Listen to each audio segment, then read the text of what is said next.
Hello everyone, आज इस video से हम लोग वेव ऑप्टिक्स को स्टार्ट करने जा रहे हैं। अभी तक हम लोगों ने जितने भी केसेस डिस्कस किए हैं ऑप्टिक्स के अंदर, वो सभी के सभी ज्योमेट्रिकल ऑप्टिक्स का पार्ट थे, जिसके अंदर हमने ये देखा कि एक रे ऑफ लाइट एक स्ट्रेट पाथ फॉलो करती है, एक ray of light laws of reflection भी फॉलो करती है और लॉज ऑफ रिफ्रैक्शन भी।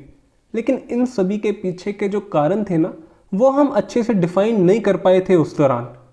तो वेव ऑप्टिक्स ना इन सभी क्वेश्चंस का आंसर है। तो इन्हें ना हम इन डेप्थ देखेंगे वेव ऑप्टिक्स के अंदर। तो आज इस वीडियो के थ्रू ना हम लोग वेव ऑप्टिक्स का पार्ट शुरू करते हुए सबसे पहली थ्योरी पढ़ने जा रहे हैं, वो है Newton's corpuscular theory.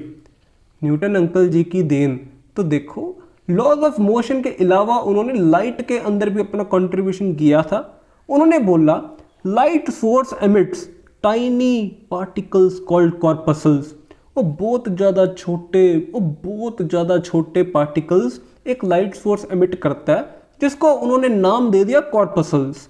These particles are elastic, rigid and massless. अब उन्होंने ऐसा क्यों बोला? वो इलास्टिक और रिजिड बोलने का एक कारण था। वो कारण ये है, जैसे ही ये पार्टिकल्स एक सरफेस को स्ट्राइक करेंगे तो ये डिफॉर्म नहीं होंगे, वो इनके अंदर कोई डिफॉर्मेशन नहीं आएगी, कोई भी एनर्जी लॉस नहीं होगा, लॉज ऑफ रिफ्लेक्शन फॉलो हो जाएगा। तो यहाँ पे ना, ताकि लॉज ऑफ रिफ्लेक्शन को आंसर कर सके, तो उन्होंने बोला ये जो पार्टिकल्स थे इलास्टिक भी होंगे, रिजिड भी होंगे and they will be massless. और जो इंपॉर्टेंट बात उन्होंने की ना, वो था these particles are of different size. अब उन्होंने ऐसा क्यों बोला? उनके अकॉर्डिंगली बहुत सारे कलर्स अवेलेबल हैं, तो हर कलर के लिए ना जो कॉर्पसल्स होंगे वो different size and different shape के होंगे। उनका मानना ये था। उन्होंने एक और इम्पॉर्टेंट बात बोली, वो थी corpuscles travel in a straight line, they travel with different speed and different medium. और ये बात बहुत ही ज़्यादा दुरुस्त थी, लेकिन फिर उन्होंने कर दी एक गड़बड़। उन्होंने बोला जो रे ऑफ लाइट है ना, it travels faster in denser medium. जो आज हम जानते हैं कि ये बात बिल्कुल गलत है। ये प्रूफ हो चुका है कि जो रे ऑफ लाइट होती है that travels faster in rare medium. तो कुछ फिनोमिना जो अंकल की थ्योरी ने एक्सप्लेन किए, वो थे rectilinear propagation of light, reflection and refraction. कैसे रेक्टिलिनियर प्रोपेगेशन कैसे प्रूव हुआ? उन्होंने बोला corpuscles travel in a straight line, तो बात ही खत्म। दूसरा रिफ्लेक्शन का कारण था, उन्होंने बोल दिया इलास्टिक पार्टिकल्स हैं, रिजिड हैं और मासलेस हैं, तो डीफॉर्मेशन तो होगी नहीं, तो डायरेक्टली कोई एनर्जी लॉस होगा नहीं। तो जिस एंगल पे स्ट्राइक करेंगे, अगर कोई एक्सटर्नल फोर्स ना लग रही हो, तो ये उसी एंगल से रिफ्लेक्ट भी हो जाएंगे, तो लॉज ऑफ रिफ्लेक्शन भी प्रूफ हो गया। और रिफ्रैक्शन को प्रूफ करने का उनका एजेंडा इस तरह से था कि जैसे ही एक रे ऑफ लाइट एक रेयर मीडियम से डेंसर मीडियम में जाएगी, तो यहाँ पर ना पार्टिकल्स बहुत पास होंगे, जिसके चलते यहाँ पे फोर्स ऑफ अट्रैक्शन भी ज़्यादा होगी।